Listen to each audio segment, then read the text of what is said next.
Johnny almost laughed out loud. L. Spade? Seriously? Emmy huffed.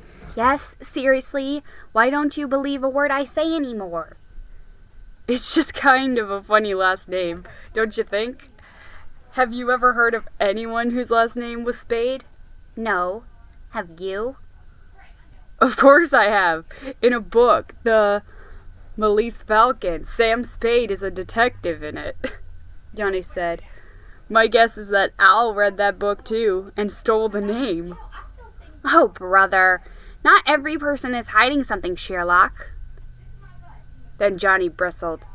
Really? Did he ask you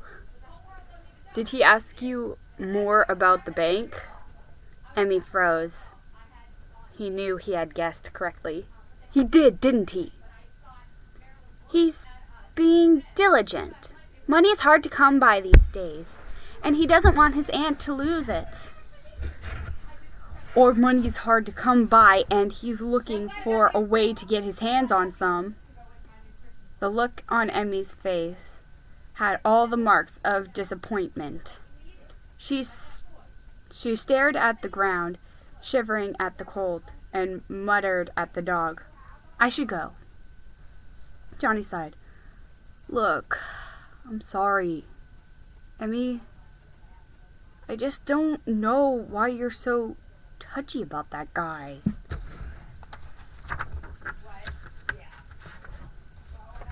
Emmy had relaxed a bit until the word touchy, at which point she flared right back up again. You're hopeless. You know that? Hopeless. She spun around and stomped away. Johnny picked up the biometer. Wait, I'll go with you. No, Emmy said, walking on her back. Her back still to him. We're not going the same way. Johnny shook his head in frustration. One day a kiss and the next...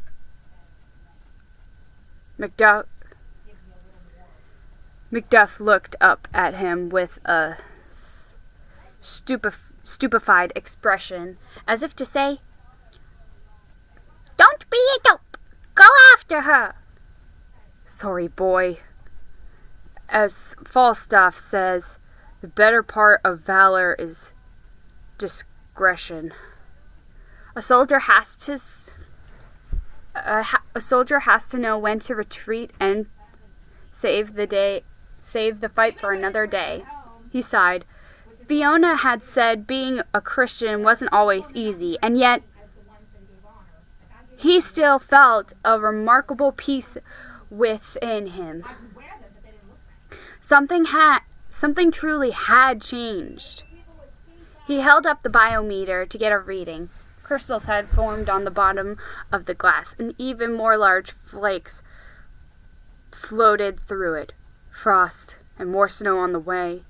He stuck the biometer in his knapsack, slung it over his shoulder, and humming Winter Wonderland, made his way with Macduff back to the house.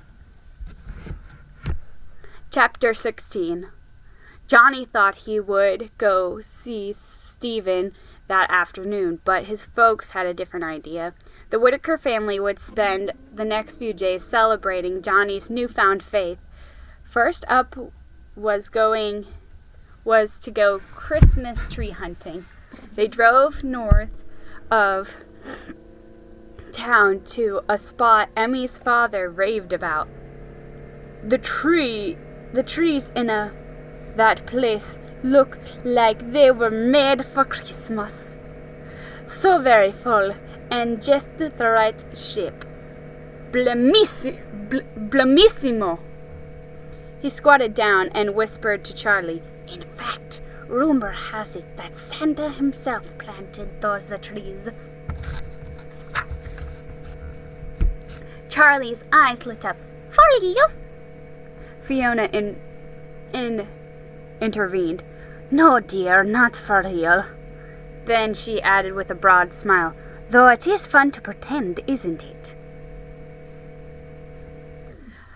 The place Mr. Capello pointed them to was beautiful. Snow lazily fell from the sky. Almost every tree was so perfectly shaped that they could have chosen anyone, which of course made the decision more difficult. As they meandered into the forest, an impromptu snowball fight broke out. Johnny thought for sure he'd have the upper hand since he was a pretty good baseball pitcher, but he was surprised by Fiona, who threw a wicked fast ball that caught him right in the chest. "I was a pitcher myself when I was a lass," she gloated. "I'm no lefty glove, mind you, but the Red Sox could do worse." At that moment, a swooping snowball caught her unprepared, hitting her square on the shoulder. "That's my Satchel Paige pitch," Johnny retorted. After their arms gave out, the tree hunt resumed. Johnny and Harold favored the tall, spar-like tree that looked as if it were pointing straight to heaven. The girls fancied something wider and shorter. Charlie spotted a prime candidate just ahead. She grabbed Fiona's hand and led her through the snow toward it, laughing and giggling the entire way. "Seeing your mother laugh like this is the best gift I've ever received," Harold said. "To be honest, I didn't think life would ever be right side up again." He looked down at Johnny. "A moment can change your whole life, for the good or the bad." "Dad," Johnny asked, "why do you think God allowed her, of all people, to go blind?" "John, now that you've chosen to identify yourself as a Christian, you'll find out there are some things we can fully understand, mainly because God states them explicitly in the Bible. And there are other things, such as your mother's blindness, that we will never understand, at least not fully. But faith means choosing to trust, even though we may not understand the why. But as scientists and intellectuals, shouldn't we challenge those things?" Harold smiled. "Of course. We should evaluate everything indignantly. The worst thing that could happen is to believe something in error and build a poor theology around it. But when we come to events that make no sense, as Christians, we lay our questions over the understanding we have of God and His nature, character, and ability. And then we supply trust." Johnny wondered if he should ask the question, but did anyway. "Do you think the cloth could have healed her?" "We'll never know, but she's accepted her blindness, so we should too." Fiona called out, waving. "We found it! The perfect tree!" Harold raised his eyebrow. "Gadzooks! We've been outflanked by a chubby Christmas tree!" Looking up the tall beauty he and Johnny had chosen, Harold said, "It seems we have a fight on our hands, my boy. Spire versus Chubbs, the battle of the trees." "Gird your loins, my boy. It's getting to be a fight to the finish." Father and son laughed as they trudged through the snow towards the girls. That night, the Whitaker family strung popcorn and hung tinsel and colorful ornaments as Richard Himber and his Ritz Carillon Orchestra played Winter Wonderland on the Victrola. Chubbs stood in his corner, victorious. Miles away, Spire stood solemnly in the cold night air, pointing towards the heavens.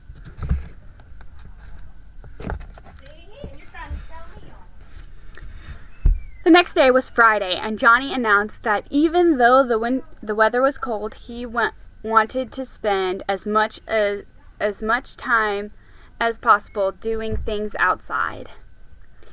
They began the day sledding. Since the kids were still in school, they had the best hill all to themselves. They only had one sled, so they took turns. Harold was on a run with Charlie, while Johnny and Fiona waited their turns. "What does today look like? What does it look like today, Johnny?" Fiona asked, lifting her chin to the breeze. Johnny tried to notice every color so he could paint the best picture for her. "There's as much open sky as there are clouds." He started. "Yes, I feel the sun warming me," she responded. "There are a few cumulus clouds, but more cirrostratus than anything. You can see right through them. It's like looking at a foggy mirror, and there's a halo around the sun. It's really pretty." "I can imagine." Fiona smiled. "I can imagine." "The leaves have fallen, but the branches are covered with snow, so the trees look like ghosts, and the snow is cornflower blue."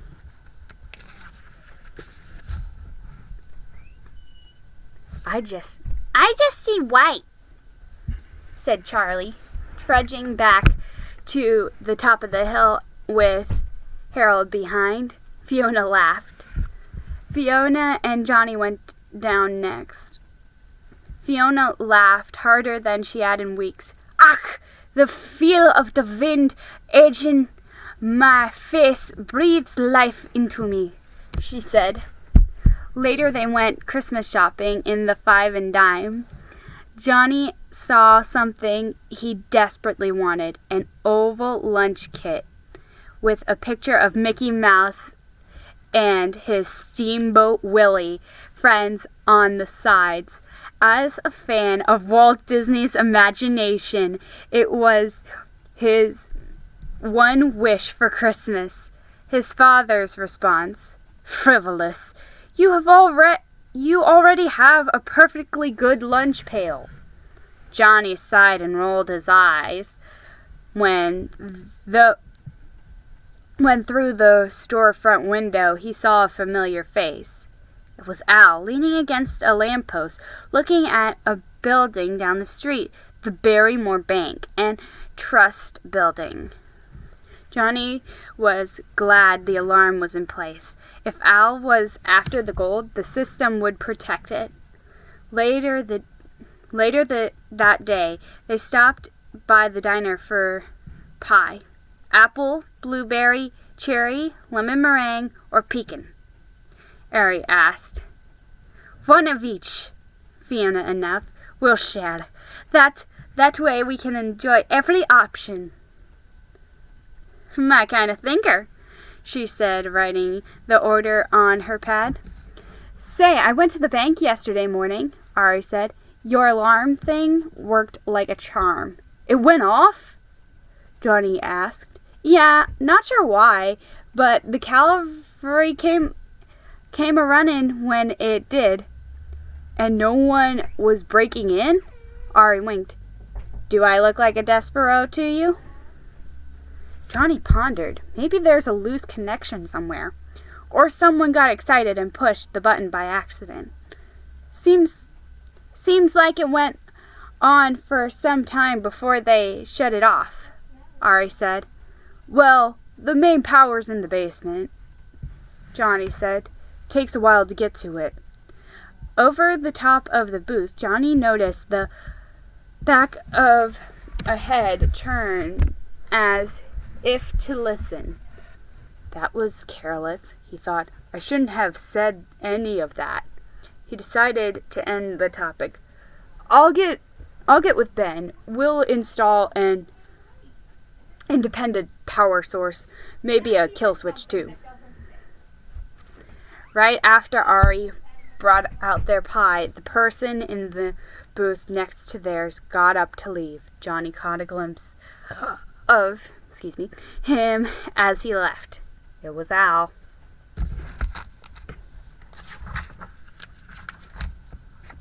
Chapter 17. The next morning, Johnny lay in bed, his mind busy.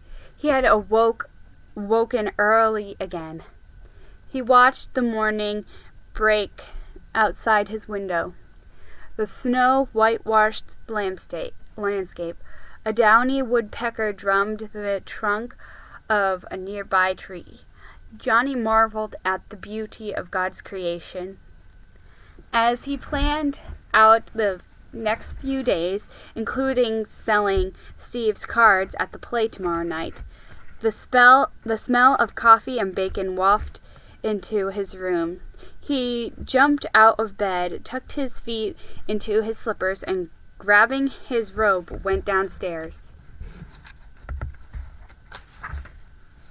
Fiona stood in the front of the range, a spatula to turn the bacon in one hand and a cup of coffee in the other. I'd know those footsteps anywhere. Early birds get the worm, she teased. She turned to the counter behind her, found the coffee pot, refilled her cup without spilling a drop, and returned to the skillet. Johnny marveled at how quickly she had learned to get around the house. I've been awake for a while, he said, looking to see whether a piece of bacon was ready. He had tried coffee once and decided then and there that it wasn't for him. But bacon? Now that was the way to start the day. As if she could read his mind, Fiona lifted a slice from the pan and set it on a napkin. Now let it cool down for a minute. Yes, ma'am. How do you know when it's done? The smell of it, and the way it feels under the spatula, she smiled. I'm getting the hang of this cooking without seeing business. She sipped her coffee and said, So, John Avery, why have you been awake? Anything troubling you, lad? Not really. I mean, I am a little concerned about the alarm at the bank, but mostly I feel like life is giving me a do-over. I know what you mean, Fiona responded. These last few days, first with you coming to faith and then with the wonderful memories we've been making, I felt renewed myself. I'm just really happy. Fiona set down her spatula and tousled Johnny's hair affectionately. That's called joy. It's a gift and a choice. Johnny picked up the bacon and began to devour it. How can it be both? It's a gift from God, one that all Christians receive when they repent of their sinful ways. Johnny tossed the last bite of his bacon into his mouth. Then how is it a choice? She sipped her coffee and said, Do you remember that sweater I made for you last Christmas? Johnny swallowed a little louder than he intended. He had never told her that he didn't like that sweater because it made him itchy. And he hoped she wouldn't ask now. Yeah, it was really well made. he said. "You've never worn it," she said knowingly. "Really? Are you sure?" As soon as he asked the question, he wished he hadn't. "I'm quite sure." Johnny said nothing as he watched the bacon sizzle. "So you were given the sweater as a gift, but it's collecting dust in your wardrobe. The same is true of joy or any gift God gives us. He puts these things in our wardrobe, but we decide whether we take them out and wear them," she said. "I smell bacon and coffee," Harold said, entering the room. Perfect timing, Johnny thought. During breakfast, everyone discussed their plans for the day. Fiona wanted a day to rest. Harold planned to move furniture about to make the home easier for Fiona to navigate. Charlie had the sniffles and was quarantined inside for the day. Johnny was going to ask Emmy to help him pick up the Christmas cards at the Mangle house. That is, if she wasn't still upset with him after their spat at the river. He also thought he should use the opportunity to apologize to Paul and act as normal as possible around Mr. Mangle. After 3 more slices of bacon and 2 eggs, sunny side up, Johnny got dressed. Before walking out the door, he gave Fiona a big hug. "Thanks for breakfast," he said, holding her tight. When she felt what he was wearing, she smiled. A long-sleeved shirt that was made of scratchy wool. A long-sleeved shirt was the scratchy wool. Over a long-sleeved shirt was the scratchy wool sweater she made for him last Christmas. "Emmy's not here, me Cartel. She has her last rehearsal for the big play," she said. "It's still pretty rough, so they have a lot of work to do. She'll be busy all day." I'm sure it's going to be great. Tell her I stopped by," Johnny said. "Will do, Benvenio? Ciao." "Bye, Mrs. Caplio." Pretty rough, huh? Johnny thought. Wilson must be struggling with the song. The guy's probably tone deaf. Johnny considered swinging by the school to see for himself, but thought better of it, and made his way towards Steve's house. Many of the homes on the lane had been decorated for Christmas, some with garlands and wreaths, a few with lights. Snowmen and ice forts had been constructed on quite a few lawns. In the middle of the city park at Smith and Main, the wooden flagpole had been transformed into the city's main Christmas tree pole. Holes had been drilled at the bottom, from the bottom to the top, and handmade boughs were inserted into each hole. The tree was ornately decorated with colored lights and topped with a star. The local papers said that the tree had myriads of lights, the number of which will boggle the minds of local populace. The sight evoked a joy for Christmas within Johnny that he couldn't remember ever feeling before.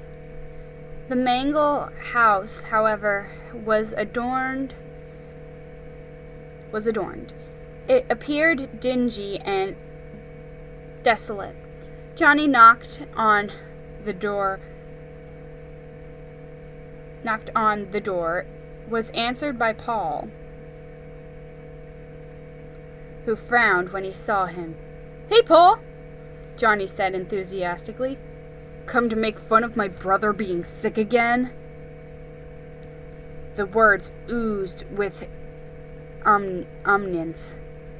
He was obviously still upset over Johnny's attempt to use the cloth on Steve at the hospital. "Actually, I'm here to pick up the Christmas cards. We're selling them at the school play." Paul folded his arms. Johnny sighed. "Please don't be mad at me for keeps. I was just thinking. I wasn't thinking. I was just trying to make things better. With a cloth that can heal people? How dumb." "I know, I'm really sorry." There was a pause. Johnny was wondering if he should just leave when Paul finally sighed and said, "Well, come in. Steve's feeling kind of punny today, but he'll probably like to see you." Johnny stomped the snow off his feet and walked in out of the corner of his eye.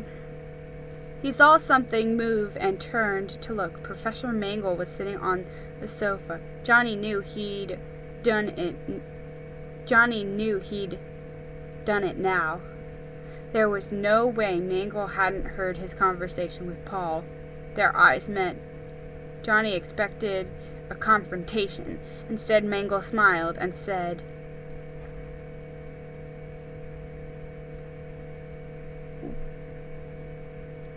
"Will you come on, John?" and said nothing more. Johnny made a hasty escape. He entered the bedroom to see Steve sitting in his chair, eyes closed. "He's sleeping," he whispered to Paul. Steve's eyes opened. No, he's not. Just checking for holes in my eyelids. The cards are over there, by my bed." A stack of boxes almost as tall as Johnny leaned up against the wall.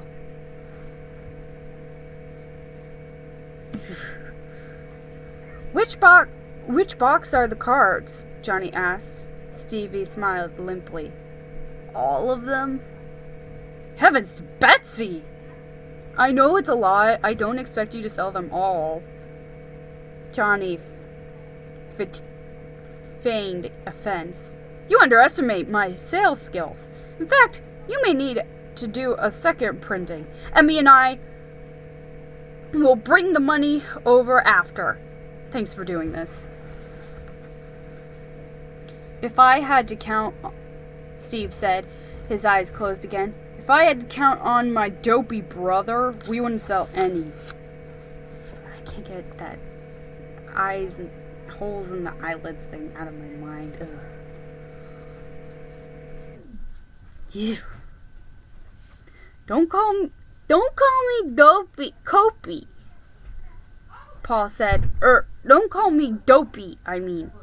"Yeah? Why would I do that?" Johnny jumped on the edge of Steve's bed. "Did you hear that they turned the play into a fundraiser for you?" "Yeah." A doleful expression crossed Stevie's face. "It's kind of embarrassing." "Why? People just want to help out." "By feeling sorry for me. They pity the crippled boy." "I don't want that. Just because I can't walk doesn't mean I can't do anything. No one thinks that, I'm sure." "I sure don't." Johnny's eyes scanned the room. The dozen sketches that Steve drew covered the walls, along with several paintings. "But if anyone did, they'd change their mind as soon as they see your art." Steve didn't answer. His eyes were squeezed tight. Johnny could see that he was hurting. I should probably go, he said softly to Paul, who nodded. Johnny jumped down from the bed and leaned over Steve, whispering, "I'll stop by after the play." Steve groaned. His head slumped forward, and his body went limp. "Steve?" John said. "Steve?" He looked at Paul. "Something's wrong. I think he passed out." Paul shook Steve to wake him up. "Hey, wake up!" Then he turned and ran from the room. "Dad, come quick!" Carl went into the room. He tried to rouse Steve to no effect. He checked his pulse and listened to his heart. "What is the matter?" he asked Paul.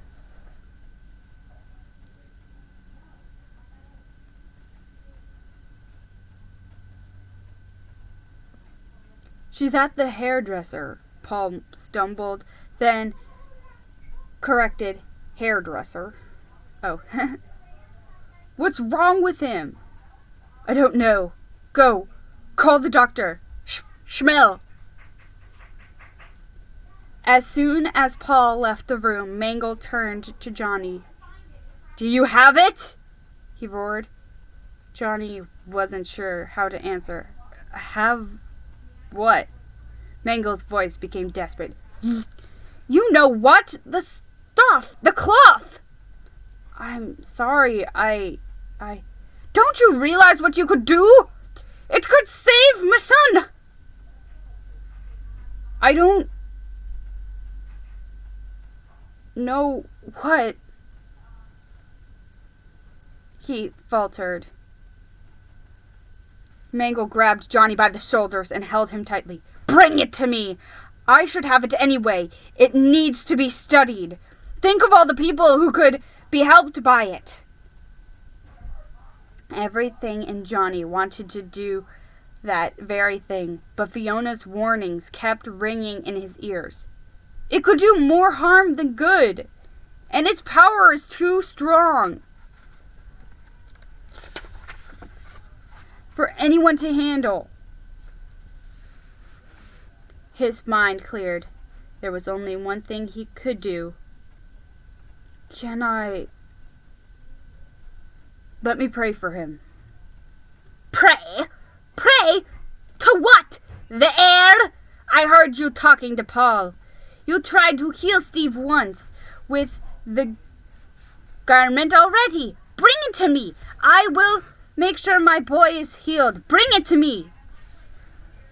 Johnny pulled himself from Mangle's grasp. He ran out the door, down the street as fast as he could. He ran, and he prayed that God would show him what to do next. Chapter 18. Johnny burst through the front door, wheezing from exhaustion and running in the bracing cold. He scared Fiona half to death. Harold saw at once something was terribly wrong. "John, what is it?" Through gasps, Johnny explained about Steve passing out and Mangle's argument demands for the cloth. "But he calls it a garment. How would he know that?" Visibly upset, Harold paced and ranted. "Why did you say anything at all? You know better." "I wasn't thinking," Johnny stammered. "I've told you over and over again." "Harold!" Fiona interrupted. "The boy's beaten himself up well enough. He doesn't need an extra pair of hands to help him do the job." Johnny could see the inner struggle waging in his father. Harold grabbed his coat off the hall tree. "I'm going over there. I'm not sure what I'll say to Carl, but I'll come up with something." "I'm really sorry," Johnny said. Harold put his hat on his head, adjusting the brim. Opening the door, he said, "Seems like we can't enjoy a moment of peace in this house." The door shut forcefully behind him. Harold returned well after dinner, carrying several of the boxes of Steve's Christmas cards. He set them in the entryway and left the others in the car. The look on his face set the tone of the story to come. It would be a tragedy. Johnny braced himself for the worst. "Is Steve?" "No, thank God. But he's in the hospital. The doctors said his heart's getting very weak." Fiona asked,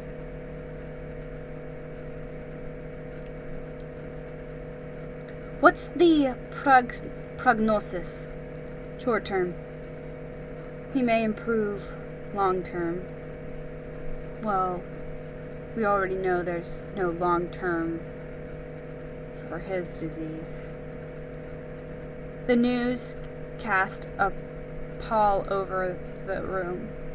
It was so quiet Johnny could hear the clock tick. It taunted him. "Did Professor Mangle bring up the cloth?" Johnny asked. "No, I did. I told him that I mentioned the cloth to you and that you pretended your cloth was it."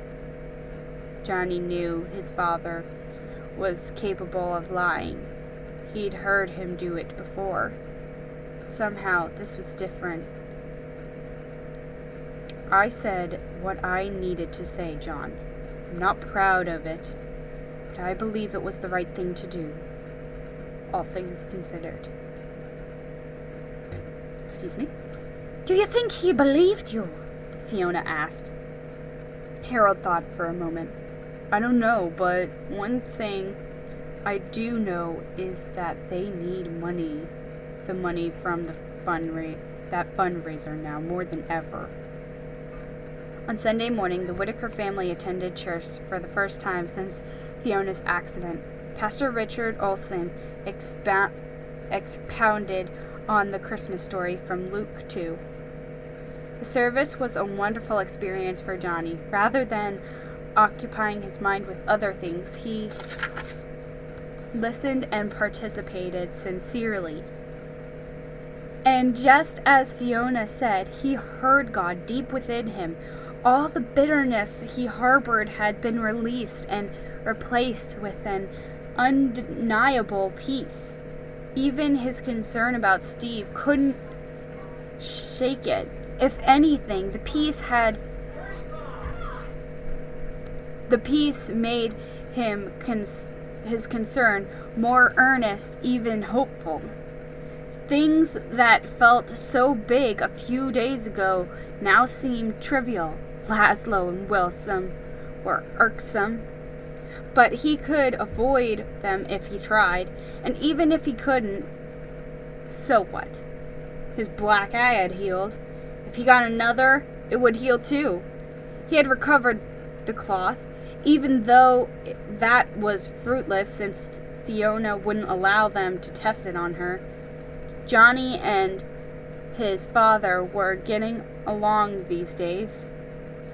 Best and most surprising of all, his newfound faith exhilarated him. He was more curious than ever, more excited to learn and create and do than ever. He thought he'd have to give all that up and just blindly follow, but now that he knew the source of knowledge and creativity, his passion for learning got even bigger. He prayed earnestly and thanked God for it all. That night, every chair in the cafeteria theater was filled, and people stood along the back wall and both sides of the room. The troupe would be playing to a packed house. In addition to bringing in a fair amount of money from the gate, as they called it. Johnny sold every last box of Steve's Christmas cards. The Depression may have hit their pocketbooks, but it didn't affect their hearts of the community. Hearing that the event was to fund Steve's medical bills fostered a generous holiday spirit. A donation basket on their ticket table was also aptly filled. Johnny was overjoyed. Principal Ambrose took to the stage and held up his hands for quiet. "Thank you for attending the first ever play produced here at the Brookhaven Public School, and for your incredible generosity to the Mangel family, who, as many of you know, are at the hospital tonight treating young Steve's illness. While we all enjoy the holidays in our homes, they will be away from the holly and the hearth, sitting in a dreary room, which describes the setting of our play as well, A Christmas Carol, by the notable author Charles Dickens, under the personal direction of Ms. Alma Wagner. Enjoy the performance." The audience applauded as the lights dimmed and the curtains pulled back. Wearing a bald cap, Wilson Knox, as Scrooge, sat behind the table, hunched over a stack of coins in the corner of the character Bob Cratchit, played by Theodore Allgood, scratched away in a ledger. "Mr. Scrooge," he said, "might I have the day off tomorrow? It is Christmas Day, sir." Johnny was impressed. Teddy put on a pretty good English accent. "Christmas? Bah, humbug!" Wilson scowled. He picked up a coin, looking it over admiringly, and kissed it. "It's a poor reason to pick a man's pocket every 25th of December." The crowd chuckled, and Johnny did too. Who'd have thought obnoxious Wilson Knox and wallflower Teddy Allgood would thrive on the stage?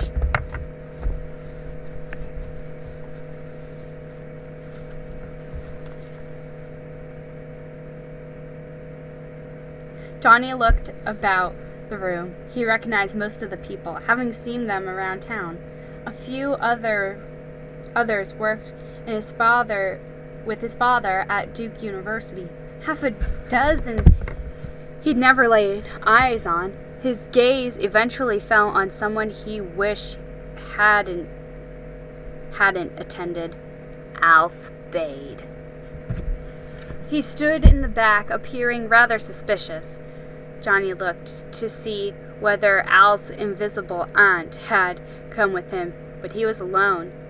He didn't watch the play at all, but instead kept looking at a man standing along the left wall in front of the window.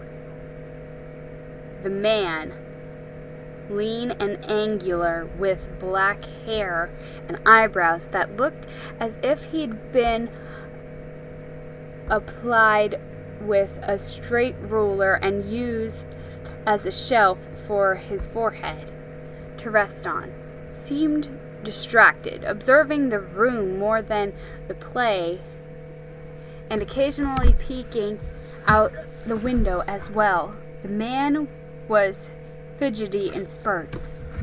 When the crowd cheered and clapped, he did odd things like wave his hat around, but he didn't seem to notice Al's attention. Johnny became so engrossed in watching the two men that he nearly missed Emmy's performance. When he heard her voice, he looked up and saw her chanceting Scrooge. Johnny cast a wide grin. At least he wasn't the one on the receiving end of her ire this time. After her speech, she dashed off stage in tears, a laudable performance that Johnny felt he had unintentionally helped her to rehearse. He was also relieved, for some reason, that she didn't kiss Knox. The crowd burst into applause. Johnny whistled loudly, too loudly it seemed, since his father gave him an elbow and a frown. When Johnny looked back for the man by the window, he was gone. Johnny scanned the room, but couldn't find him. Al surveyed the room as well, rather nervously. Johnny thought one thing was certain. Something was up. When the clock on stage struck the second time and the ghost of Christmas Present said, Come in and know me better, man!" Al slipped out the back. Now Johnny could barely concentrate. His father's elbow found its mark again. "Pay attention," he whispered harshly. "But..." Harold gave him a parental look of doom. "Quiet." Johnny squirmed in his seat as the performance droned on. Tiny Tim, who was played by Emmy's sister Henny, was a hit. Laszlo was imposing enough to play the ghost of Christmas yet to come, and Wilson continued to shine as Scrooge, who was better than his word, Mrs. Wagner narrated. He did it all and infinitely more. And to Tiny Tim, who did not die, he was a second father. He became as good a friend as good a master and as good a man as the good old city knew, and any other good old city, town, or barrage in the good old world. The audience applauded. The time had come for Wilson's solo. Johnny prepared for disaster. The music played scratchily over the Victrola, and Wilson walked to the front of the stage. Silent night, holy night, all is calm, all is bright. Johnny's jaw dropped. Wilson could sing? In fact, his voice was almost angelic. Johnny thought nothing could surprise him more until the cafeteria burst open in the middle of the second verse and Deputy Miller charged in. "Sorry to interrupt, folks, but I need to organize a posse, and I need to do it now. Barrymore Banking and Trust has been robbed."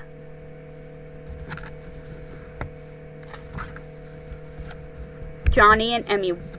Chapter 19, first of all. Johnny and Emmy walked toward home, trailing behind the townsfolk busying about the shocking news. Those whose money in the bank were distraught and noticed what a dismal Christmas this would be. Those who kept their money elsewhere said this proved once again how you can't trust a bank. "I can't believe it," Emmy said. "Did they get all the gold?" "According to Deputy Miller, they did," Johnny noted. "And most of the town's cash, too. Did your dad join the posse?" "Yeah, yours?" "He took Fiona and Charlie home first, but he was going to join up after." "Who do you think did it?" Emmy asked. "And don't say Al." "Why not? He's the most likely culprit." "Really?" she said knowingly. "Then why is he coming this way?" Sure enough, Al approached them, pushing against the current of pedestrians like a salmon swimming upstream. Frustration etched his features, returning to the scene of the crime, most likely, Johnny muttered, stopping in front of the bank. Emmy growled under her breath. Yeah, you too. Some news about the bank, huh?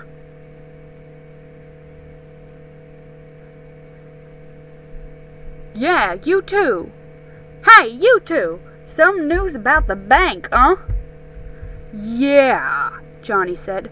I hope you didn't put your aunt's money in it. I looked confused for a second, but then, no, didn't do it. Didn't do that. Aren't you joining the posse? Emmy asked.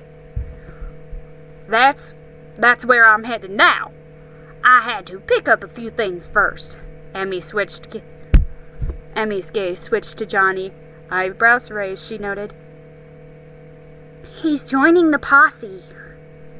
Johnny ignored her and decided to lay his cards on the table. You know, Al, some people might consider you a suspect, seeing as how you're new in town and all. He watched closely for a reaction. Yeah? Al replied evenly. Well, the problem is with putting two and two together is that sometimes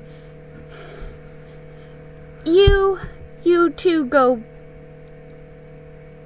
you get 4 and sometimes you get 22. Gotta run. You two better go home. It's not safe to be on the street with a gang of bank robbers on the loose. He coughed croakingly and walked toward the school. You still think he's the robber? Emmy asked, her voice laced with sarcasm. Johnny mused. I'm not sure. Well, that's an improvement. I thought by now you'd have him in cuffs. They started to walk away when a man shouted, You! It was Mr. Underwood. He stood in front of the bank where the crowd of people gathered. I'm surprised you'd show your face around here, John Whitaker. You and that Ben Huck have done greater damage to this community. Underwood's indictment felt as hard as Laszlo Farnsworth's punch in the eye. He wondered whether to walk away or defend himself. He didn't have to choose, as Ben emerged from the side of the building. There's no point in assigning blame, he said. The folks responsible are them that robbed the bank. Yes, Underwood agreed. However, the two of you installed an alarm system that would purportedly thwart a burglary. The only thing it accomplished was to make me feel as if the bank were safer. The thieves had no trouble circumventing it. Ben said. The power to the building was cut.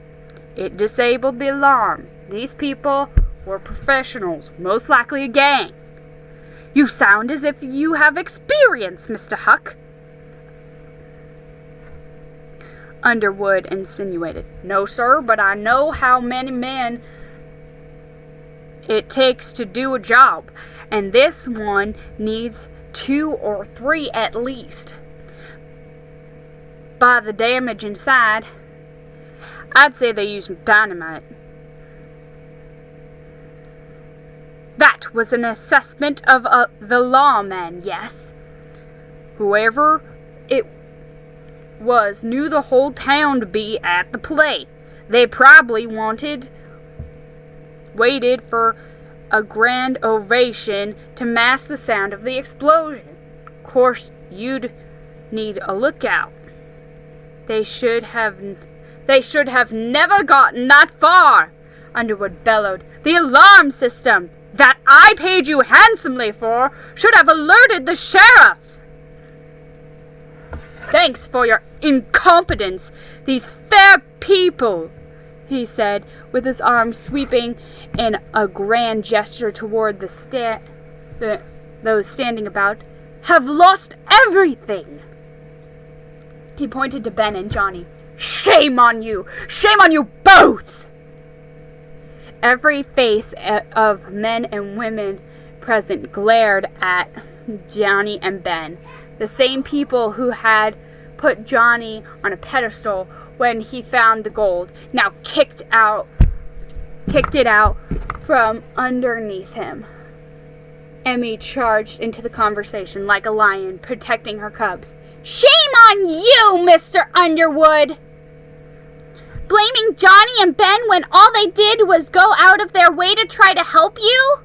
And all you people glaring at them. Shame on you too! Johnny could have kept that gold, you know, but he didn't. He's the most unselfish, giving person I know, and... She shrieked in frustration. Come on, Emmy, Johnny said, gently. Let's go. They walked around the crowd. Once past them, Johnny turned back and said, I'm very, truly sorry. Don't apologize to them, Emmy said. They should be apologizing to you. It doesn't matter. They've lost a lot of money. They're worried, that's all.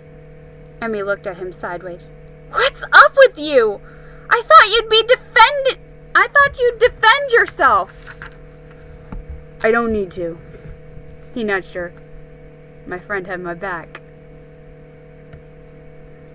Around 10 o'clock, Harold walked through the Whitaker's front door. Before you ask, no, we didn't find anyone. Those who can are going back out tomorrow. But the state patrol blocked all the roads leading out of the country, so Deputy Miller didn't think they had time to get away. The feds are on their way too. If the robbers are still nearby, they'll catch them. Johnny thrashed about on his bed that night, his mind replaying what he should have done to the wire, the alarm more securely. When he realized that he wouldn't sleep, he turned on his light and read. After he noticed that he'd read the same paragraph 10 times, he got up. He did any number of things to pass the time, checked his biometer to assess the upcoming weather, foggy, organized his sock drawer, he'd worn the same pair of socks all last week, laid out clothes for the next day, a warm sweater, and a fresh pair of socks. Morning came like a tortoise. By the time Fiona got to the kitchen, Johnny sat at the table dressed and finished a piece of burnt toast. I know you're champing at the bit to get out and see if you can be the hero again and find those criminals, but I don't want you roaming about, she said. But if I sit inside all day, I'll burst! Johnny lamented. It's not in your nature to relax, is it? I can do that when I'm old. More on that later. Knowing you, I doubt you'll do it even then.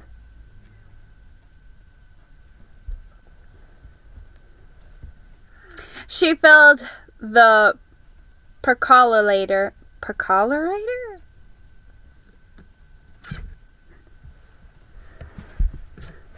with water.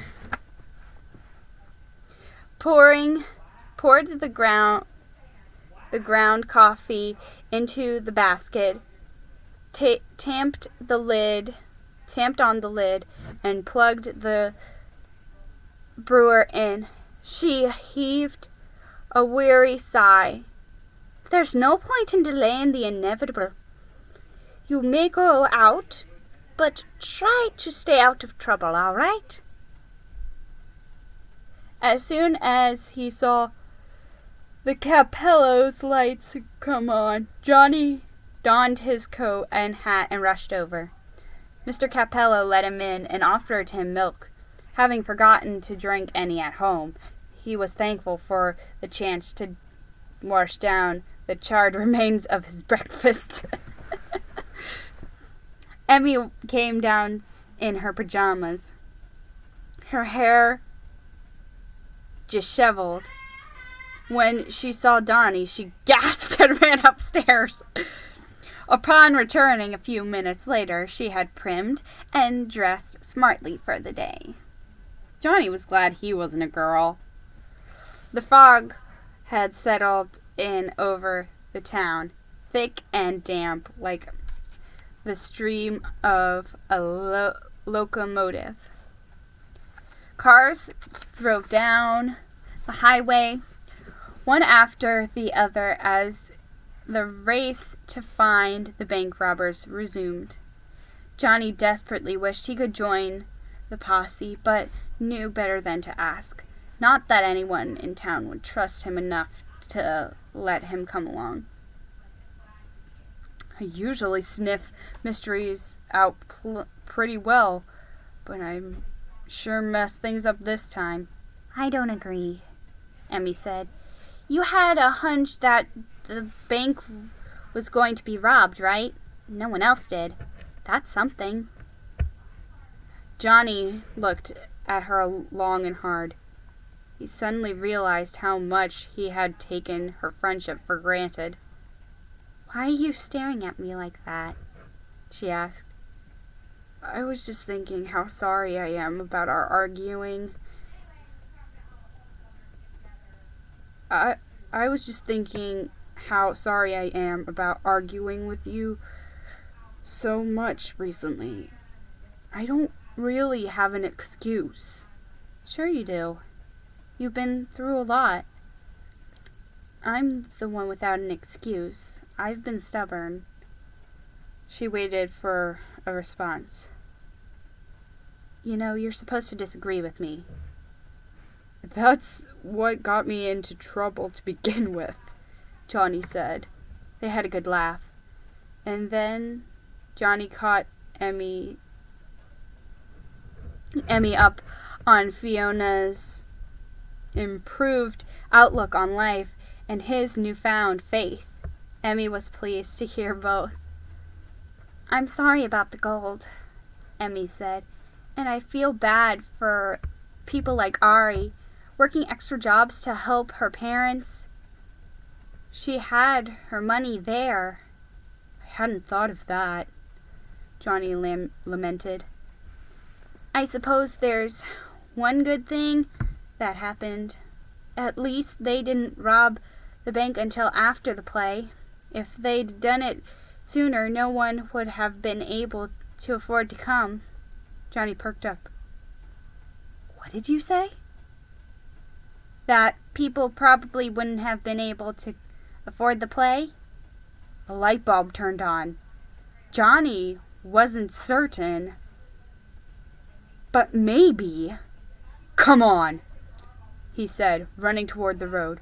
Wait, where are you going? Emmy asked. I've got another hunch.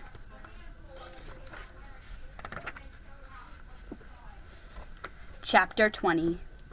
The dense fog lay so thick that Johnny wondered whether they had already passed the road. But a few minutes later they came upon it. They turned in and walked slowly along the trees toward the house. 2 cars were parked beside the house.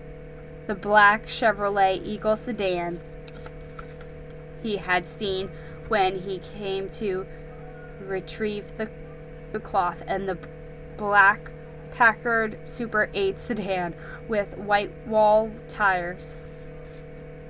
Johnny knew the make and model of the new car instantly. Even though it was a luxury car only the wealthy could afford. What is this place? Emmy whispered. Ari's house. What are we doing here? Proving my hunch wrong, I hope. Johnny said softly. "You wait here. I want to get a look inside." "No chance," Emmy protested. "I didn't come all this way to wait by the trees." "Please, Emmy, if my hunch is true, it could be dangerous." "Then you shouldn't go either." Johnny looked at her pleadingly. She sighed in resignation. "Fine, but I still think 2 are better than 1. Johnny sulked along the skunked along the trees, trying to remain hidden as much as possible. He tiptoed onto the porch and over the window. The curtains were drawn, but for a gap in the middle, Johnny peered between them into the house. Muffled voices and heated conversation came from another room. After a few minutes, Ari stumbled into the main room. Johnny quickly ducked back, hoping he hadn't been seen. The voices continued, and he peeked in again to see Ari sitting now on a couch, her head lowered. A man stood over her, his back to Johnny. He was upset, and no mistaking it. Although he spoke loudly, Johnny only could make out half the words. "If you hadn't job, safe, roadblock, how long tied up?" Ari appeared distressed. He could see it in her posture and her wincing face. He turned to press his ear against the window. Then a hand grabbed his shoulder and he turned quickly. "Emmy!" he whispered angrily. "What are you doing?" "I thought I heard something in the trees," she said. "We should go." Johnny looked back inside. The man continued to harass Ari as he threw up his hands in frustration and wheeled about. That's when Johnny saw his face.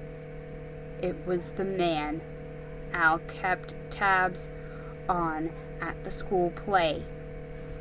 Johnny nodded to Emmy. "Now we should go."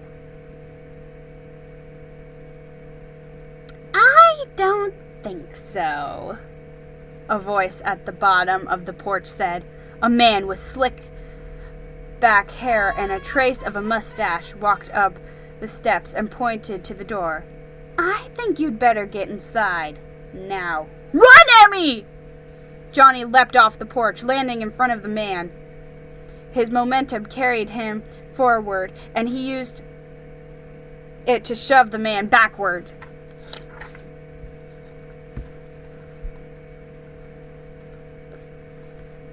The man was hardly phased. He grabbed Johnny by the shoulders, holding him tightly. Instead of running away, Emmy joined the offensive, swinging wildly for the man's face and landing most of her blows.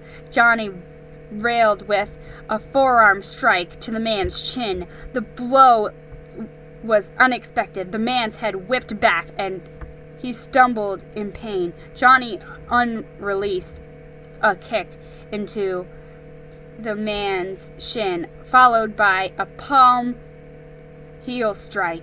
The man regrouped. He grabbed hold of Johnny's arm and swung him around directly into Emmy, knocking them both off their feet. Emmy's head thumped loudly against the stairs. The door burst open and the man inside ran out to investigate. "Harry, what's going on?" "These kids are snooping on you, Ray, spying through the window." He smoothed his hair back into place. Ari emerged, seeing Johnny and Emmy. She ran to them. "Laws of mercy! Are you two all right?" "Actually, they dished out more than they took," Harry said, massaging his jaw. The two men grabbed hold of the kids and pulled them inside. Emmy was dazed but unhurt. Johnny was livid. Deputy Mueller, Deputy Miller knows we're here. If I were you..." "If you were me," Harry said, "you'd come up with a better lie. No deputy would send a kid to do his work for him," Emmy pleaded. "If you let us go, we'll stay quiet until morning. That would give you enough time to get away," Ari said. That's a good idea, Alvin. That's a good idea, Alvin. You don't want kids getting mixed up in this."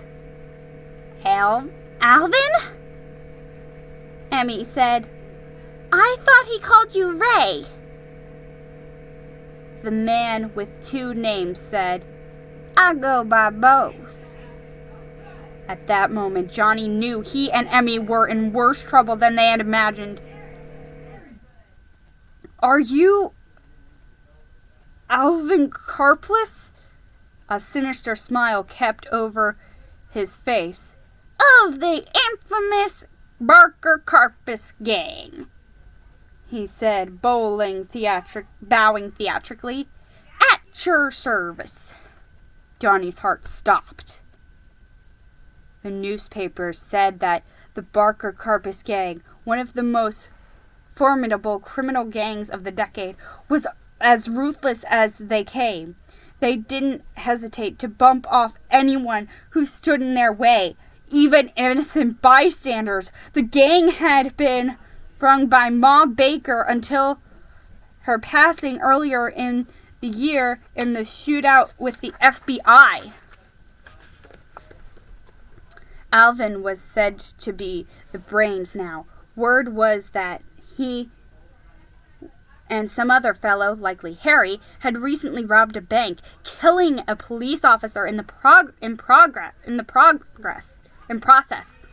And now they were in Providence. These were not not people to trifle with.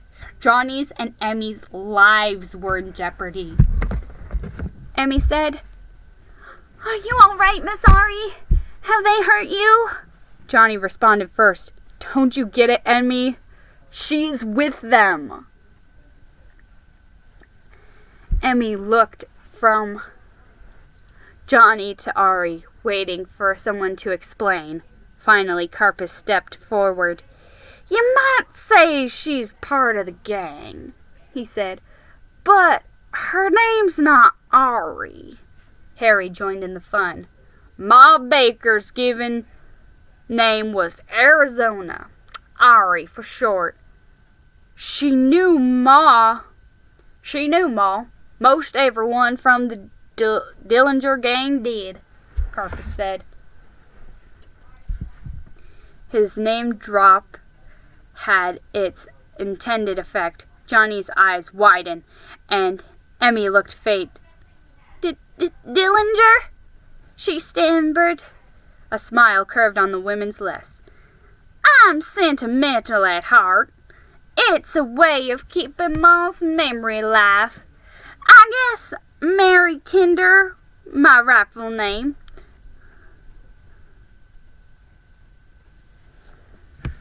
"But don't you two worry. Nothing's gonna happen to you."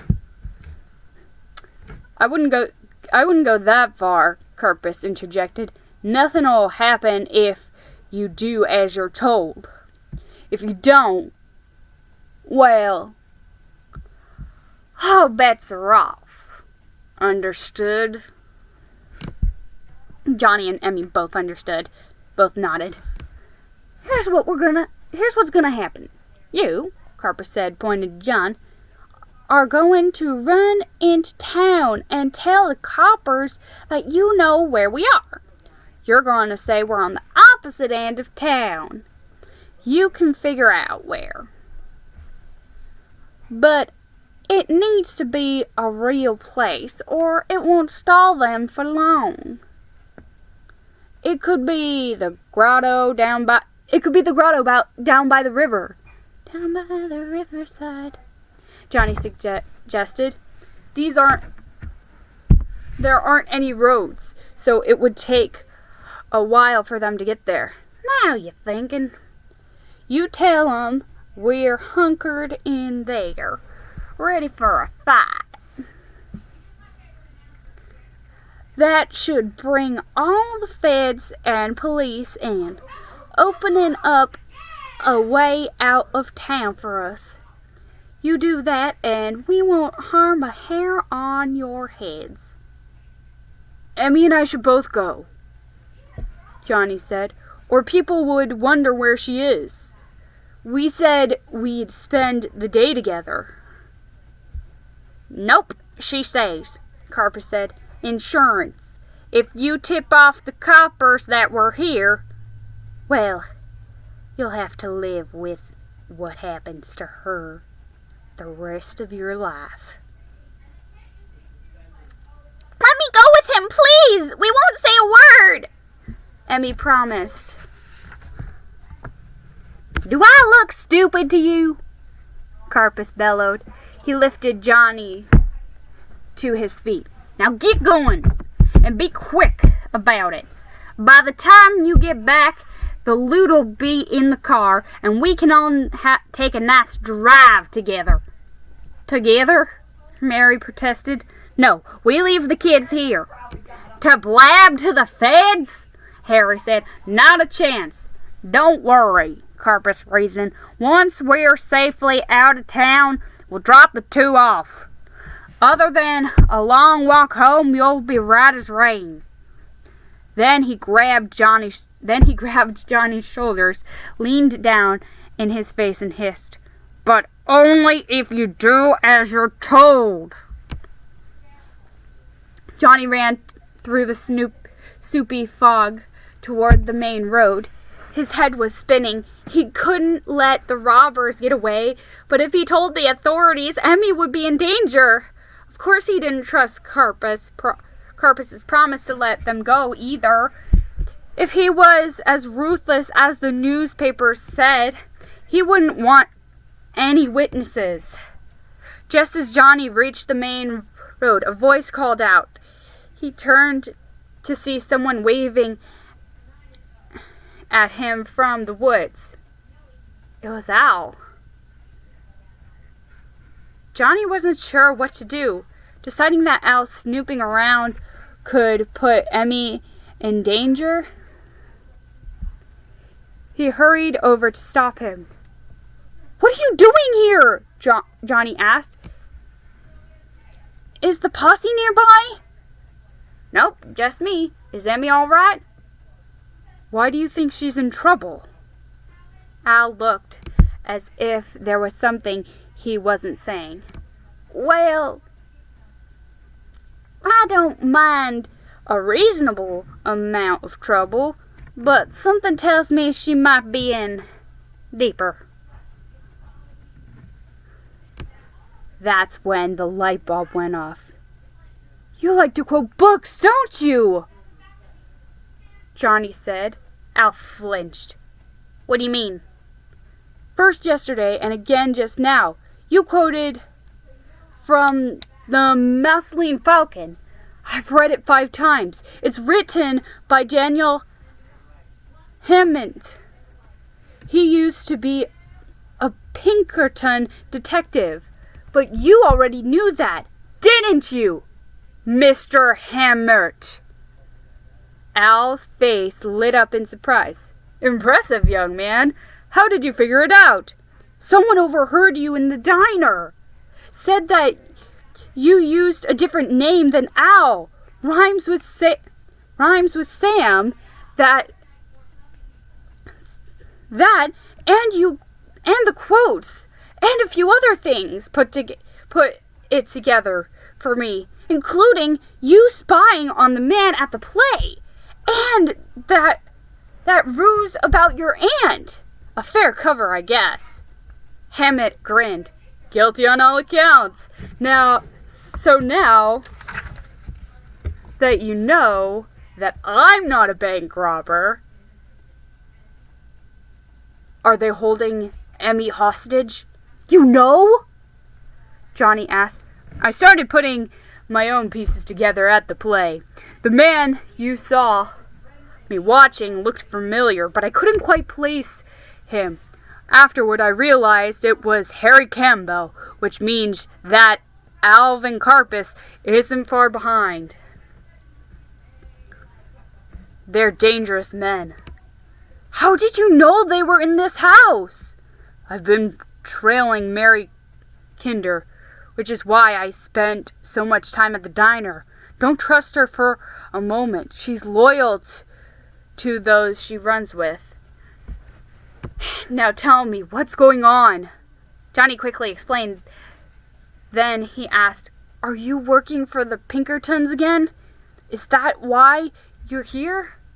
Not the Pinkertons. J. Edgar Hoover.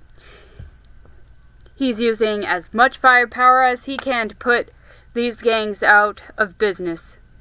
I said I'd help out here. Now, he mused. What to do about this mess? I have an idea, Johnny said. What are you going to do? Hammett asked. Put 2 and 2 together, Johnny announced, disappearing into the fog.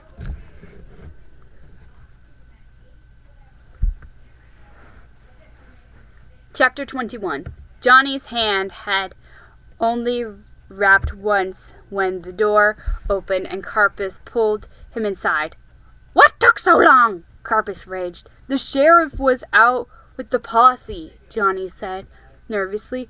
I had to wait until they got back. It took some convincing to get them to believe me. And? They're on their way to the grotto. The coast is clear. Johnny knew the next moment was crucial. In spite of his promise, Karpis might have already decided that he and Emmy were liabilities that must be disposed of. What are you going to do with us? Johnny asked. Just what he said he'd do, Mary insisted, shooting Karpis a look that would bend iron. You two will ride with me. She put on her coat. I hope you're driving the Packard, Johnny said. That car is neat. There's another wish shattered, Harry answered. Karpis and I are taking it. Johnny looked back to see Alvin staring at him. The papers called him Creepy Karpis for a good reason. The guy's smile was enough to make a snake's skin crawl. He walked toward Johnny and looked past him out the window. The only thing visible through the fog was the Packard. Karpis squinted to see if anyone was lurking about. Johnny tried to steady his breathing. One false step and... We're leaving, he announced. Emmy, Johnny, and Mary headed for the Eagle. Karpis stopped then. Get in the other car, he ordered. Okay, Alvin, Mary said. Not you. You and Harry take the Eagle. The kids come with me and Packard. Concern etched Mary's face. But... Do it! Karpis barked. Mary hesitated, then angrily walked to the Chevy, slid in beside Harry, and slammed the door. Johnny leaned over to Emmy, who looked terrified. It'll be okay, Emmy, he murmured. Get in! Karpis ordered. They climbed into the back seat of the Packard, and Karpis slid into the driver's seat. He started the car and adjusted his rear view mirror, not to see through the back window, but to keep an eye on Johnny. Both cars sped away from town, taking a back road. Johnny knew it would eventually link up with the Highway 128 toward Durham. He also knew how the bugs he watched under a microscope felt. Karpis kept one eye on the road and the other glued on him. He couldn't decide whether the man didn't trust him or was figuring out how to dispose of him. Neither was a good option. It should have happened by now, he thought. His concern must have showed on his face because Karpis said, "Don't get any ideas, kid. Remember what I told you." "I just don't feel well," Johnny said, and it was no lie. His stomach was doing backflips. Karpis' scrutinizing eye lingered, then looked away. As the car sped up, coming into a straight bit of road. "Looks like you did as you were told," he said. "No roadblocks in sight." Emmy tapped Johnny's leg. She mouthed the words, "We need to get out of here." Johnny gave no response.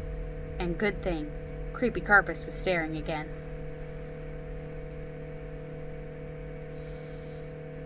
10 minutes later, Johnny began to panic. They'd been driving too long. No longer did they drive past wooded valleys. The terrain had opened up and the fog had lifted. Even if the plan did work, they'd never get away. There was no place to hide and no help in sight. Just as he was about to give up hope, an explosion erupted behind them. "What in the world?" Karpis yelled, slamming on his brakes. Johnny and Emmy spun around and looked out the back window. The car that Mary and Harry had been driving had swerved off the road and lay on its side in a ditch. Smoke billowed up in big puffs. Karpis jumped out of the Packard and ran to the crash site. He had left the car running. Johnny had a new idea. "Quick, Emmy! Hop in the front seat!" "What?" she said, bewildered. "Just do it!" Johnny snapped. Both climbed over, and Johnny into the driver's seat and Emmy beside him. You're going to drive?" Emmy yawped. "We're going to drive." He slipped down off the seat until his feet reached the pedals and the steering wheel was right in his face. He couldn't see over the dash. "Make sure I stay on the road," he cried out, then pushed down the clutch. He said, "Put it in gear, quick!" Johnny whispered. Emmy whispered a prayer, grabbing the long black shifter and tugged it up, hugging it toward the side. "No, up, up!" he instructed. Emmy pushed, and the gear ground loudly before slipping in. The noise must have alerted Karpis, who yelled something at them. "Go, Johnny, now!" Emmy screamed. Johnny pressed down on the gas as it let out the clutch. The car lurched ahead in jarring bursts. Emmy turned to look back. "He's coming! Hurry!" Johnny pushed the gas pedal down all the way, and the car lurched ahead. The gears quickly whined as if they were about to explode. "We have to shift again. Ready?" "Which way this time?" she asked. "Straight down!" He depressed the clutch and let up on the gas. Emmy pulled hard, struggling to move the gear shift. It was stuck. "Pull harder!" Johnny yelled. "I'm pulling!" He let go of the wheel, put his hands over hers, and pulled.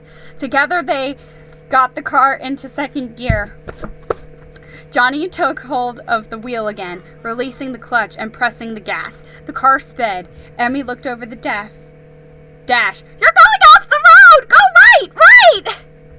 Johnny turned the wheel. "Not so much!" He turned back to the left. "Good. Straight now." Johnny heard the gunshots first. Emmy finally screamed when one shattered the back window and exited through the front windshield. "Get down, Emmy!" Johnny ordered. 2 more rounds popped off. He heard one hit the chassis of the car, twanging, and the other ricocheted off the back fender. Johnny sat up and turned around to see how far they were from Karpis. It was a poor choice. Although they were 50 yards or more down the road from the accident, they veered off the road. Emmy popped up, and they saw that they were bouncing through a snow-covered meadow. Where are we? Where are we? Johnny asked, back at the wheel. Making a new road, she said. It's okay, just drive faster. We may not be doing it right, but at least we're getting away. Moments later, a car bogged down in the snowdrift. Johnny and Emmy got out and looked back to see if Karpis had followed them. He was nowhere in sight. They spotted a farmhouse nearby and headed toward it in a sprint. You sure know how to show a girl a good time, Emmy said. The stuff that dreams are made of, Johnny said in his best Sam Spade voice. By the time the deputies arrived at the scene of the accident, the 3 thieves had fled. Unfortunately, the bank's cash and the gold fled with them. Chapter 22.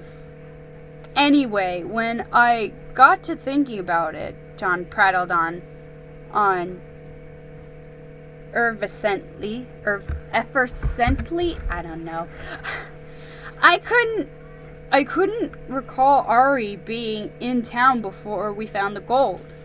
And since she had a job at the diner where most people in town go to blab about everything, and a side job cleaning for the school where she could hear whatever news the kids would spill, she just seemed like the perfect suspect for scouting out a bank heist. Not to mention that she knew we were installing the alarm and heard me talk about how to defeat it. But why not rob the bank before we had a chance to install the alarm? Because she had a soft spot for Steve. When you said that if the town's money had been stolen before the fundraiser, then people wouldn't have been able to afford to attend the play or buy his cards. I thought it had to be her. All the pieces fit. Emmy stared blankly at him. Did you even take a breath when you recited all that? Johnny blushed a little. Sorry, the adrenaline must have kicked in. They sat in the back of Deputy Miller's squad car. The realization that a famous gangster had targeted their town and that they had gotten through it safely was about as exciting as it gets. You two are fortunate. That Karpis is a bad egg, Deputy Miller said, pulling into town. Emmy started out the window, watching the buildings scan by. Well, Johnny felt invigorated. She looked sad. Are you all right, Emmy? Johnny asked. Yeah, a little shook up from getting shot at by one of America's most wanted criminals, but mostly... Johnny said nothing, waiting for her to continue. Ari, or Mary, seemed so nice. She sighed whisperly. She was nice. I liked her too, Johnny said. Deputy Miller stated. I reckon we're all a mixture of good and bad, whichever we chase. After is the thing that defines us.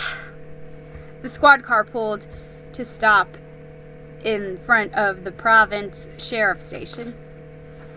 I'll need you two to give a statement. Then I'll drive you home. Your folks are pretty anxious to see ya." Johnny recounted everything for Deputy Miller, with Emmy filling in the details he forgot. For the first time, Emmy found out what caused the explosion. The Chevy that Harry Campbell and Mary Kinder were driving.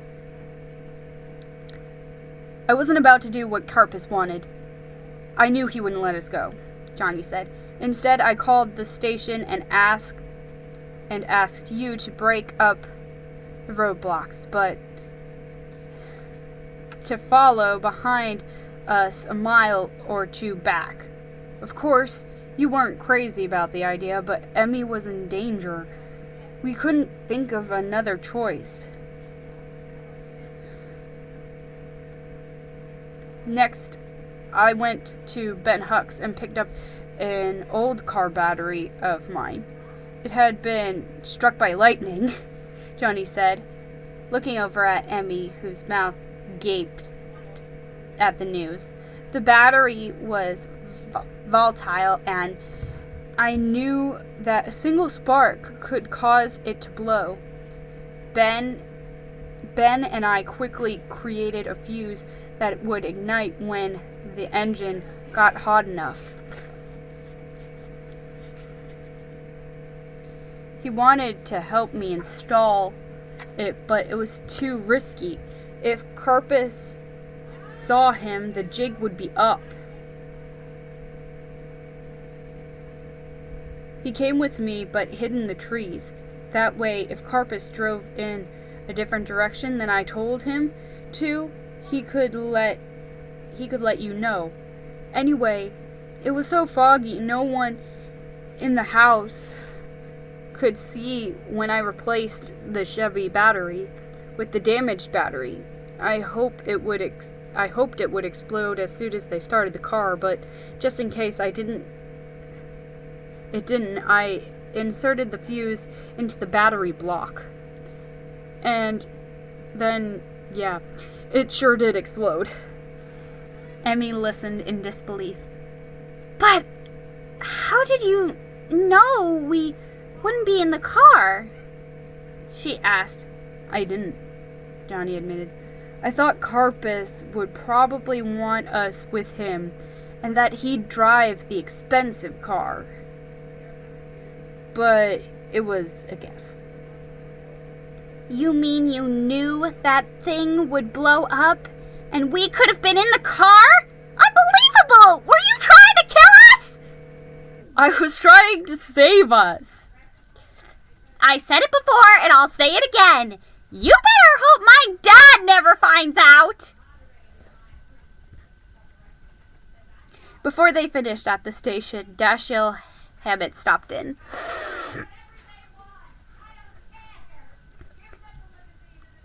"Any word on Karpis from the feds?" Deputy Miller asked.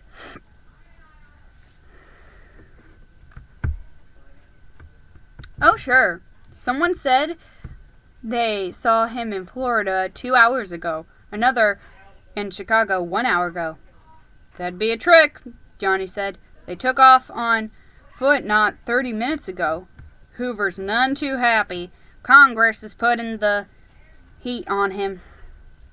They say the FBI is getting nothing done. He desperately wants to nab Karpis." A massive manhunt scored the countryside that night, and the next day it came up empty. Karpis and his minions had wriggled out of capture again.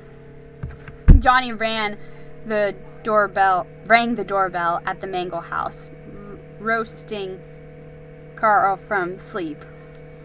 When he opened the door, Johnny stood bearing a small leather pouch and a ready smile. "Herr Whittaker." "Professor Mangle, how's Steve?" "He's dying, and there's nothing I can do about it.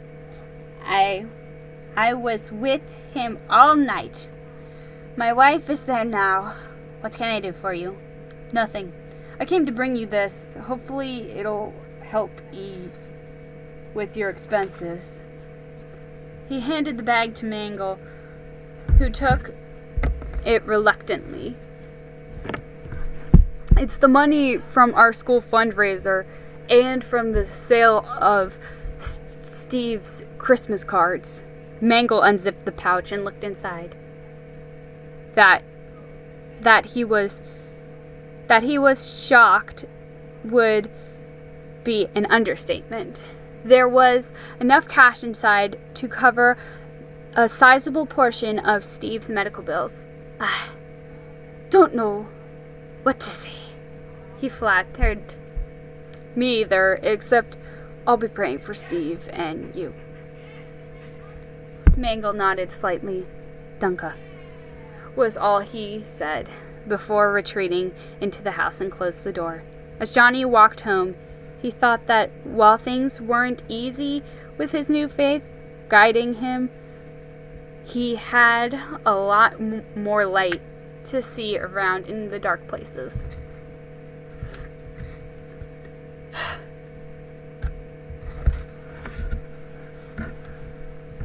Chapter 23. The Christmas Eve service was deeply meaningful.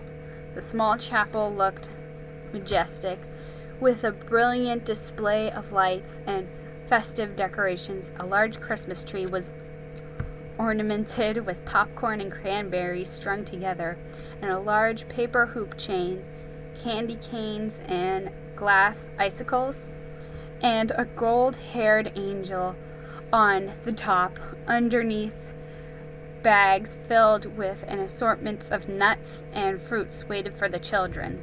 The songs, though sung every year, seemed to Johnny to have beautiful new lyrics. The word about Jesus and his journey to come to earth brought new meaning, especially, oh come, Emmanuel.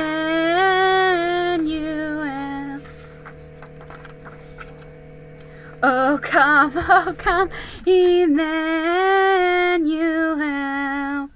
and ransom captive Israel that mourns in lonely exile here, until the Son of God appear.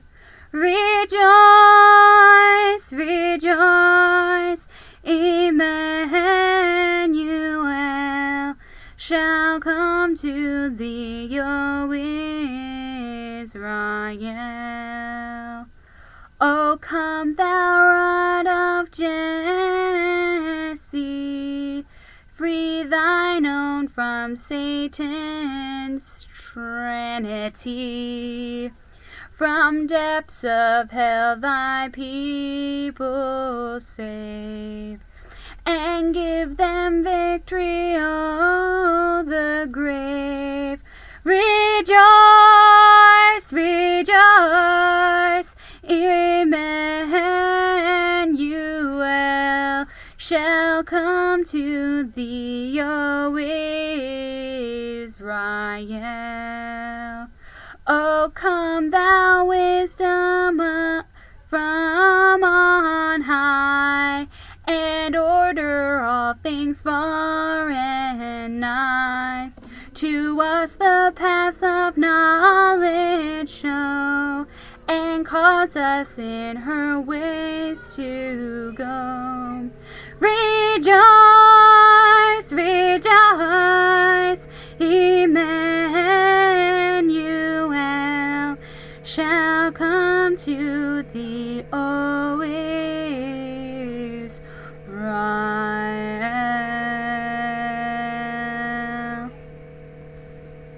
On Christmas morning, the Whitaker family gathered around the tree. Before opening gifts, they thanked God for his immeasurable love. Johnny received 3 gifts that day. The first was a journal. You can use it to write down your ideas, your inspirations, and your memories. Fiona suggested. But most of all, write what God is teaching you. You've begun an exciting adventure, Johnny Free. Some days will be challenging, others rewarding. But always remember that the best days aren't the ones on this earth. The best is yet to come. Johnny fingered the leather binding. He wondered whether his journal would be as special to someone else someday as his grandfather's journal was to him. Now, he could never hope to be as great a man as his grandfather. But he would try. Johnny's second gift brought a grin to his face. His father bought him the Mickey Mouse lunch kit he had wanted so badly. I thought you said it was frivolous, Johnny teased. It is, Harold answered, but a little frivolity never hurt anyone. The third gift, though, topped them all. Harold took the family for a short drive. Fiona told Johnny, "Keep your eyes closed, laddie, and no peeking." Johnny obliged, though it wasn't easy, especially when they got out of the car. Walking without seeing was a challenge. He had a new appreciation for what Fiona experienced every day. He couldn't make sense of the noise he heard or the smells. After what seemed like an eternity, Fiona said, "All right, laddie, you can look." What he saw instantly brought tears to his eyes. Fiona sat atop the same horse she rode on the day she lost her sight. "Care for a ride?" You're... The sight was so meaningful that he couldn't even get the words out. You didn't think I'd give up our jaunts together just because of one accident, did you? She said cheerfully. But how will you? See? I have four perfectly good eyes. Yours and Earl's here. She patted the horse. I trust you both completely.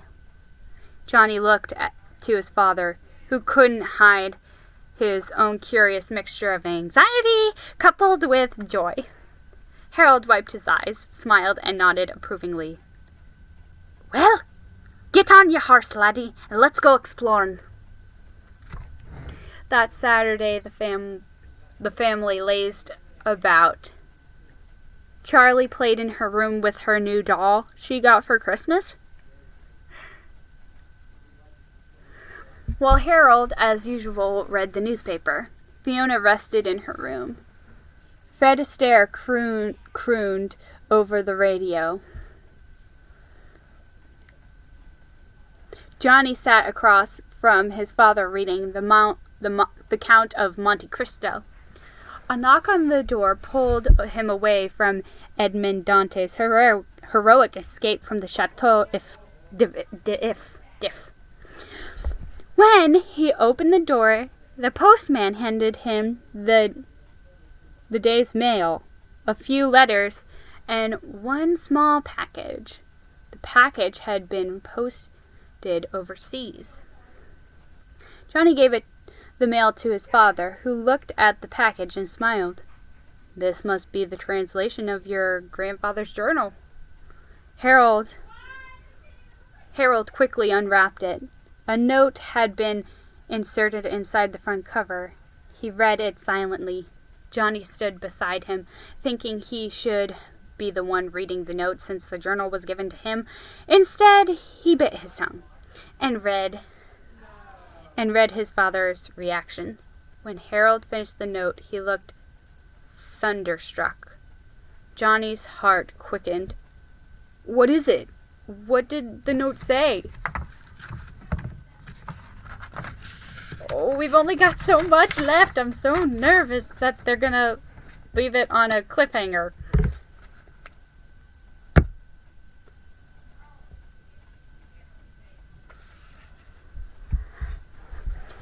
Harold leaned back in his chair and breathed in deeply. After a few seconds, he slowly exhaled. It seemed there was a good deal of information to wade through. But the most amazing revelation is that the cloth was indeed a garment. It's believed that your healing cloth is actually from the robe of Jesus Christ! Is there like... Nope, that's it.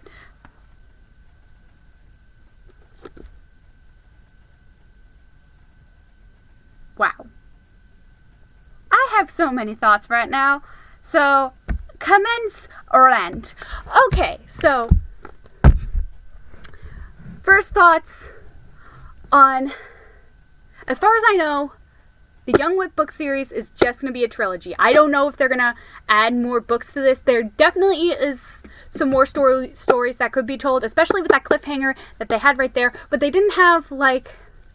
The fact that this doesn't have, like, a setup for the next book in the end makes me think that this is just going to be a trilogy. But...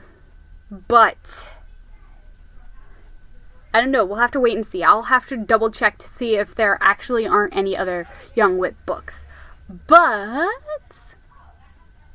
the Young Wit book series I've held to a huge standard because I love backstory. And I grew up listening to Adventures in Odyssey, and a lot of the scenes that they rewrote specifically for the Young Wit book series were episodes that I would listen to like all the time when I was a kid. So like the scenes where Fiona loses her sight that they rewrote, that was like one of my favorite episodes and stuff. But yeah, there definitely are a lot of parallels to the Adventures in Odyssey radio series, especially like the older episodes that I grew up with. There are a lot of parallels in these books, and I need to make a separate video about that sometime. But can I just say, the one that we all probably picked up on in that last section, the robe of Jesus Christ. There is an episode about the robe of Jesus Christ. So the fact that they wrote this into like the Young Wit book series, that Wit had like a large chunk of the, as they called it in the episode, Jesus cloth, it just blows my freaking mind. But I'm also curious, like, it does seem like the way they wrote that, it sounds like they're planning to write more books that, like, in the Young Wit book series, because it does seem like it's finished for now, but it doesn't seem like it's finished altogether. That's how it feels for me, because they had it confirmed that that is actually the robe of Jesus. So, yeah, you can't just say that and then be like, oh, we're not going to write any more books in this series. It's just like, no, you just ended the last one on a cliffhanger. You can't do that. No, I mean, this isn't like my favorite book series or anything, but still, it's very intriguing. And it gets hecka deep sometimes. And honestly, I don't know if, is it just me, or does this book seem to be like, they say they recommend this for ages 10 and up, and for those of you who don't know, focus on the families.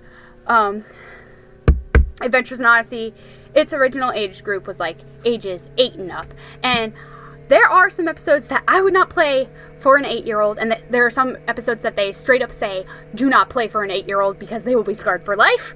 And this book series, I feel like it kind of falls under that category too. Like, there are some moments that I feel like some 10-year-olds and some 11-year-olds maybe not being down to read, because I mean, you guys already know that, like, holes through the eyelids thing, ugh, that creeped me out for a solid few pages. Ugh, I can't do, like, gore-related things related to the body.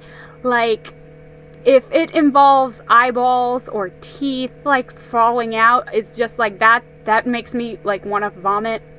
It makes me want to, like, cry. It's just, like, I can't do graphic things with, like, teeth, and I can't do graphic things with, like, eyes. That's where they draw the line. You can have, like, you can write a book about, like, the most haunted spot in the world, and I would probably be okay reading it.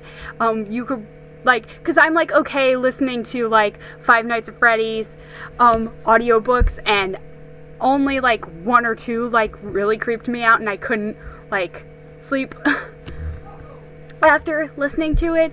And, like, a couple of, like mystery books that I've read, they went to, like, some spooky territory that I couldn't handle. But, like, most of the time with, like, scary stuff that I come across, I'm okay with. But if you have, like, a character's teeth fall out, or you have somebody, like, pop their eyeballs out, I'm done.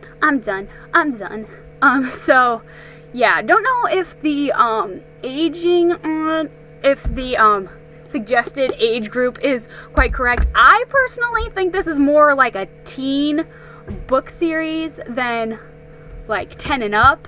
I know they say 10 and up because, like, the main characters are 10 and up, but they deal with some pretty, like, emotional stuff and some pretty, like, not, like, graphic stuff, but, like, emotional and really scary stuff. And I feel like a 10-year-old might not be able to handle that. So I would say, like, maybe if you have, like, a older fan of Adventures in Odyssey who loves, like, backstory like I do, then I would recommend these books. Like, I would recommend it to someone older than 10. I would not recommend it to a 10-year-old.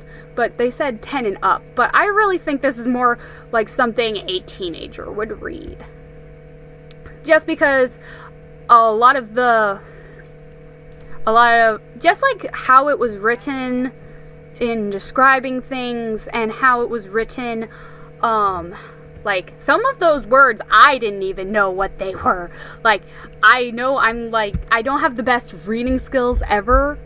Like, I'm definitely a little, like, slow in that department, but, I feel like it might be a little tricky for a 10-year-old to read this. Even if it's just, like, reading for fun, I feel like they might be struggling a little. Maybe I'm just underestimating the current readers of this generation, but I feel like this book series I feel like this would be really intimidating for a 10-year-old. Call me crazy, but I feel like it's true. So yeah, I feel like the age group system maybe should go up a notch. I've already decided that I personally am going to rate this video as not for kids, because it's not really a kid. It's not written for kids. Well, they suggest, like, 10 and up, but I feel like that is a little young to be reading something like this, because Young Wit has some emotional scarring. It's like, I don't think we should be having 10-year-olds read about emotional scarring. I know that's probably some 10-year-olds' truth, but do they really? Like, I just feel like maybe this is a bit dark for 10-year-olds, emotional-wise. And while I guess some people are, like, thinking about it from, like, the Don Bluth's perspective. For those of you who don't know Don Bluth, he was the creator of, like, American Tail and Land Before Time, and I think maybe Thumbelina too. Yeah, Thumbelina as well. But basically, one thing that Don Bluth said while he was creating, these movies was kids can handle a lot as long as you give them a happy ending in the end. Well, I feel like the Young Wit book series is kind of using that as their guidelines because they do have their characters go through a lot of emotional struggle. But the problem is we don't really get that satisfaction of a happy ending. Yes, in this book we have like the happy moment of like Christmas Day, but then after Christmas Day we find out about the Jesus cloth, and then it just like intrigues you more right at the end, which I get it, they want to sell like the entire book series a whole lot, but I don't even know if they're writing other books after this one. It's like I saw more books like once in a CBD catalog. Did I say that right? CBD? ChristianBook.com? Yes. I saw more books in the CBD catalog, but everyone else is saying no, it's just a trilogy. And I'm just like, no, it can't be because they just ended this on a cliffhanger! So I have a lot of feelings about the Young Wit book series, and I don't know if I want to get on. I'll just get on into it all here, because this, as far as we know, this may be the last book in the series, so I'm just going to tell you the whole 9 yards of how I feel. So I already told you about how I feel about the rating system. Honestly, I have mixed feelings about them basically rewriting Wit's childhood. I'm not sure if they're expecting you to accept this as the same canon as Adventures in Odyssey, or if you're supposed to be accepting it as a separate canon as Adventures in Odyssey. Time will tell, let's just say that. On one hand, if we're supposed to accept it as the same canon as Adventures in Odyssey, that means they basically rewrote a lot of episodes that are from my childhood. Like they rewrote one of my favorite episodes so it would fit this canon better. And when you say it like that, it feels like they just rewrote those episodes just because they goofed and randomly gave Wit a little sister. Which seems really little, well, not lazy, but it just doesn't feel right. It doesn't feel right to rewrite an episode that someone grew up with and is still a fan of Adventures in Odyssey. Now you're just rewriting it to make it fit better because you randomly decided to add this sibling. Just saying. I know it sounds like I'm being really tough on Dave Arnold and Phil Lawler, but I'm being so tough on them because I grew up with listening to Focus on the Family's Adventures in Odyssey, and I know they can do better. I know they have written really deep stuff like this before, and I know they've gone like deep places before with like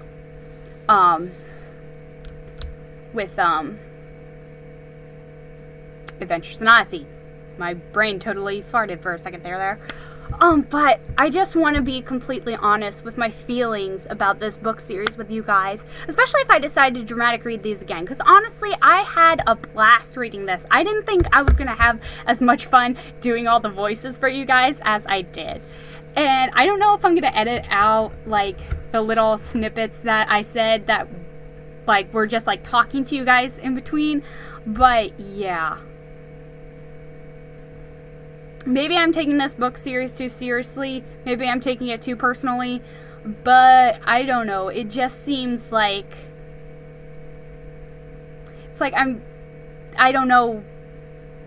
I don't know how I feel. It's like some moments are really good and really deep and well written. And other moments I just feel like they're trying to act like the episodes that I am nostalgic for didn't exist. And that sucks. So, yeah, those are my thoughts. Yeah.